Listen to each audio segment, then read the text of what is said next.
Le Seigneur soit avec vous. Évangile de Jésus-Christ selon saint Matthieu.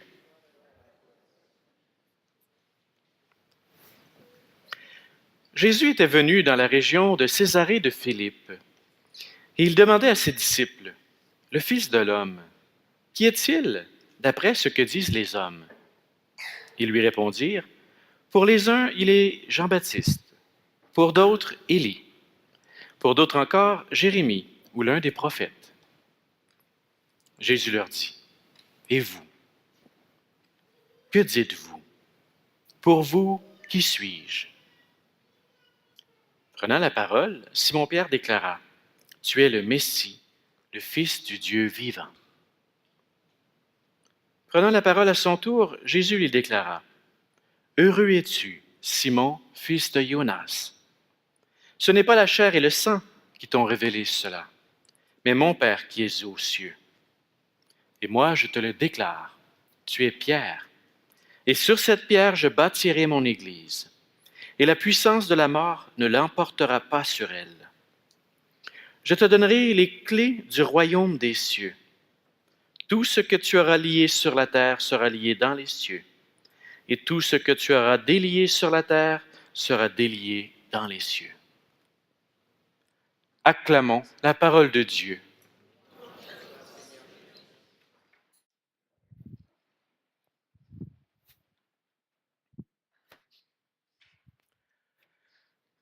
Alors le titre de l'EMI de ce soir est « À suivre ». Quand on était jeune, en tout cas il y a un petit bout de temps de cela, disons, on écoutait des émissions de télévision. Il y avait une habitude qui se faisait que lorsqu'on arrivait à la fin d'un épisode, à un moment extrêmement important, où là on avait suscité notre attention et on voulait absolument voir la suite, genre le gars il demande à la fille « Est-ce que tu veux être mon épouse? » Et au moment même où elle va répondre, il coupe « À suivre ». À la semaine prochaine, vous aurez les détails. Ou bien l'enquêteur qui dit « Je sais qui a fait le meurtre. Son nom est... » À suivre. Et là, on était comme obligé de revenir à l'émission la semaine suivante. Et le pire, c'était quand ils finissaient ça, la saison. Il y avait une fin comme ça célèbre. Je pense que c'est dans l'émission de Dallas. Hein? Et là, il y avait le gars qui s'était fait tuer. Là. Comment il s'appelait? JR. Il y en a qui ne l'ont pas oublié. Hein? Qui avait tué JR? Et là, il a fallu attendre 4 mois pour avoir la suite du résultat. Mais qu'est-ce qu'on faisait? On nous fidélisait. Hein? On faisait de nous, pour ainsi dire en termes religieux, on faisait de nous des fidèles. Hein? On était là et on avait hâte de revenir. On se préparait pour la suite. À suivre. C'est une expression que j'emploie beaucoup ces derniers temps. Je ne sais pas pourquoi, mais je l'aime bien. À suivre. À suivre, c'est une manière pour moi de dire que les choses sont déjà commencées. On est entrepris, on est dans un chemin, mais tout n'est pas terminé.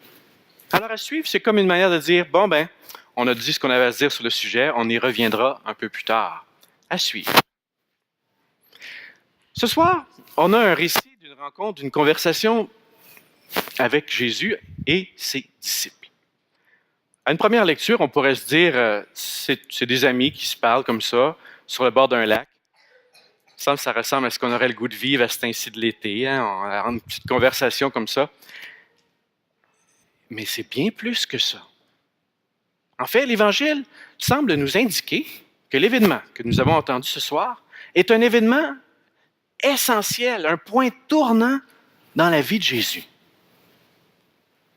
Il se passe quelque chose d'extraordinaire. Et ça va être une révélation, et pour Jésus, et pour les disciples, et pour la suite. Okay? Ce qui est intéressant, c'est que tout n'est comme pas accompli dans cette histoire-là. Qu'est-ce qui va arriver à la suite de ça? Comment Jésus, on découvre qu'il est le Messie, hein? Qu'il est le Fils du Dieu vivant. Comment il va le vivre? Comment il va incarner ce rôle-là de Messie? La suite du récit, nous, on la sait, là, mais on va voir que ça va être une surprise pour les gens autour de lui. Et Jésus, il dit à Pierre qu'il a un rôle essentiel, Pierre a un rôle très important. Comment Pierre va-t-il vivre de ça? Tout n'est comme pas accompli dans l'histoire. On est comme dans un point tournant, mais il y a d'autres choses qu'on va apprendre et qui vont, je dirais, s'épanouir, s'accomplir dans la suite. Mais il me semble que ce récit ce soir de la profession de foi de Pierre, cet événement-là, peut nous éclairer nous autres aussi. qui sommes à une étape dans notre vie. On n'aura pas le temps d'écouter les histoires les uns des autres, là, mais on est tous en quelque part dans notre histoire, chacun de nous. Ça, c'est la bonne nouvelle. Notre histoire n'est pas finie. OK? Et on a besoin donc de saisir le moment et de voir comment on peut se préparer, se disposer pour la suite. Il me semble que le récit de ce soir peut justement nous aider à ça. Alors, quand on dit à suivre, comme je le disais au départ, à suivre, c'est une manière de créer en nous une disposition d'attente. On va attendre, d'accord. Et comme je vous le dis assez régulièrement, on ne vit pas dans une époque très patiente. Hein? On n'est pas dans une... Si je parle toujours de l'époque, je parle peut-être de moi finalement, là, mais on n'est pas dans une époque où on aime tellement attendre. On voudrait que les choses se fassent tout de suite, hein, puis que ça arrive. Bon, mais ça dit quelque chose aussi de notre difficulté à vivre dans les choses irrésolues, inaccomplies. Et pourtant, ce qu'il y a de plus beau, ce qu'il y a de plus grand, ça demande du temps. Ça demande une capacité d'accepter que tout n'est pas achevé, qu'on est en route, qu'on est en chemin. Et ça, c'est du volet positif. Ça peut être intéressant aussi de se le rappeler les jours où on a l'impression qu'on n'est pas en train de construire, que tout est en train de se détruire au contraire. Mais là, on a besoin de se faire redire, attention, c'est pas fini. C'est pas la fin. Il y a encore d'autres choses qui vont venir. À suivre, c'est donc une capacité d'élargir nos horizons. On a encore du travail à faire. Soyons fidèles, continuons avec persévérance. On trouve qu'on a des périodes difficiles. Confiance, il y a quelque chose de mieux qui s'en vient. À suivre. Ça va se poursuivre, ça va s'élaborer. Alors, je dirais, cette première disposition-là qu'on peut développer en nous comme croyants, c'est l'espérance. Et je suis convaincu de ça, c'est de l'espérance que notre époque a besoin. L'espérance que le monde peut être différent de ce qu'il est. Il ne faut pas qu'on le voit comme une lourdeur, mais comme un appel, comme une mission, comme une vie. À suivre. OK, on a encore des choses à ouvrir. On pourrait penser que cette attente-là, elle est passive, mais en fait, il n'en est rien. Vivre dans une attente croyante, c'est d'être continuellement travaillé de l'intérieur. Et comment on fait ça? Mais ça descend au niveau du cœur. À suivre, je dirais, c'est une action relationnelle. Suivre Jésus. À suivre, c'est se mettre à la suite de Jésus. Et là, on voit bien que les apôtres qui vont avoir une mission incroyable à travers le monde, mais il faut qu'ils aient vécu quelque chose d'essentiel dans leur vie pour trouver là le cœur de leur engagement. Pierre et Paul, qui vont aller jusqu'à donner leur vie, devenir des martyrs, qu'est-ce qui a bien pu? Quelle mouche les a piqués, dirions-nous, hein? Mais il y a eu une expérience extraordinaire du Christ qui ont dit, voilà, on va continuer, on ne le laissera pas tomber, même les jours où on est fatigué, même les jours où ça va moins bien. Jésus arrive aux apôtres, puis il leur pose une question. Ce n'est pas un petit jeu d'enfant. Hein? Qui suis-je? On pourrait dire, hein, Jésus, il joue à qui suis-je? Hein? Donner la réponse. Ce n'est pas un jeu que Jésus fait. Il leur pose une question existentielle et extrêmement engageante. Remarquez à quel endroit il le fait. C'est à Césarée de Philippe. D'après les historiens, c'est proche d'un endroit où il y avait une puissance militaire et politique romaine, donc un lieu des pouvoirs du monde. Et il y avait aussi dans ce coin-là, semble-t-il, plusieurs temples païens extrêmement florissants. Donc, le lieu des religions, des croyances des plus diverses. Le fait que Jésus pose cette question-là à Césarée de Philippe, pour moi, ça veut dire deux choses. Un, il ne le fait pas à Jérusalem, parce qu'il ne veut pas qu'on confonde son appel profond à donner sa vie, à sauver, mais par l'amour et le don, avec les faux messianismes qui étaient si forts à l'époque, où on aurait voulu un messie triomphal. Non, Jésus le fait comme en catimini, très loin des pouvoirs et des centres de la vie juive, pour le faire à l'extérieur.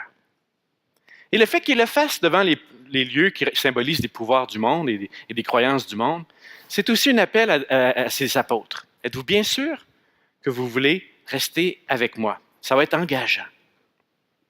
Et là, Pierre va vivre une expérience centrale dans sa vie. Il y a une révélation. Et Jésus lui dit bien, ça ne vient pas de la chair et du sang, ce n'est pas quelque chose que tu viens de t'inventer, ça vient de l'Esprit. Et tu es heureux, Pierre, de vivre ça. C'est un bonheur. C'est un bonheur de découvrir Jésus comme il est vraiment. Moi, c'est quelque chose que je nous souhaiterais à tout le monde ici, ce soir. Que nous aussi, nous puissions vivre ce bonheur de Saint-Pierre, de découvrir Jésus comme il est. Pas simplement un bon gars, un prophète, un maître, un guérisseur, un leader. Bien plus encore, le Messie, le Fils de Dieu. Et si on a ce bonheur-là, je peux vous dire une chose, on va être prêt à s'enligner pour la suite, jusqu'au bout. Et trouver en nous une force d'être fidèle. C'est l'amour qui donne ça, et rien d'autre. Enfin, je dirais comme autre dimension à suivre, c'est que le récit nous montre une première révélation qui est Jésus, mais il y en a une seconde. Et la seconde révélation, c'est qui es-tu, toi, Pierre? Et Pierre va suivre Jésus, les apôtres vont suivre Jésus. On est appelé à suivre Jésus. Mais je dirais, Jésus, il va révéler quelque chose à Pierre et à travers ça à toute l'Église. Jésus va suivre Pierre.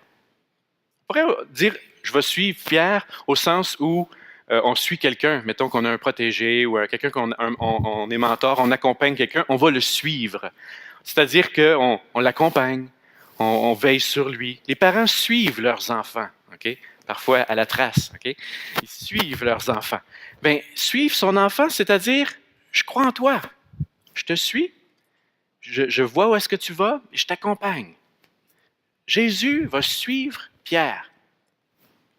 Et de cette manière, il est en train de dire, j'ai confiance en toi, Pierre. Il y a du potentiel en toi, Pierre. Jésus, il a un regard comme personne d'autre. Il est capable de voir dans le cœur des humains comme personne d'autre. Et je pense que ce soir, en cette fête de Saint-Pierre et Saint-Paul, c'est peut-être de ça qu'on a besoin, du regard de Jésus sur nous. Parce que Jésus, il fait confiance dans les autres. Il voit leur dignité. C'est parfois nous qui avons la misère à croire en nous-mêmes. Peut-être que tu as de la misère à croire en toi. Jésus croit en toi, sans aucun doute. Et il croit tellement en nous, qu'il nous donne de participer à son projet. C'est ce qu'on appelle l'Église. J'entends souvent des gens me dire, « Ah, moi je crois en Jésus, mais je ne crois pas en l'Église. Hein? Jésus, c'est super. L'Église, là, c'est une affaire des hommes, ça, là. Hein? Ça vaut, qu'est-ce que ça vaut? Hein? » Et pourtant, si on croit en l'Église, c'est parce que Jésus lui-même a cru en l'Église. Si on est invité à croire les uns dans les uns les autres, c'est parce que Dieu croit en nous. Ce n'est pas en vertu d'une perfection ou parce qu'on serait meilleur que d'autres. C'est très important. Ça signifie que Jésus, dans sa compréhension de sa mission, c'est une mission qui va se vivre avec d'autres, ensemble. Des fois, les gens vont me dire, moi, j'ai perdu ma foi dans l'humanité. C'est grave. Dieu n'a pas perdu sa foi dans l'humanité. C'est peut-être à ça qu'on doit se raccrocher. Alors, en la fête de Saint-Pierre et Saint-Paul, il me semble qu'on est invité à oser la foi. Et c'est une foi renversée. On croit en Dieu, mais Dieu croit en nous. Et si Dieu croit en moi, si Dieu croit en mes frères et sœurs, si Dieu croit en l'Église, moi aussi, je suis peut-être invité à oser, malgré toutes les blessures que j'ai peut-être vécues, les moments difficiles, oser croire et oser m'impliquer à nouveau en alliance. Alors, si on est en plein milieu de notre histoire aujourd'hui, c'est comme les apôtres, comme Jésus, je dirais 3 choses. Cultiver en nous la conviction que tout n'est pas terminé, l'espérance. Cultiver notre lien avec Jésus, l'amour. Oser croire en nous autres, dans les autres, en Dieu, la foi. Alors tout ça n'est pas terminé à suivre.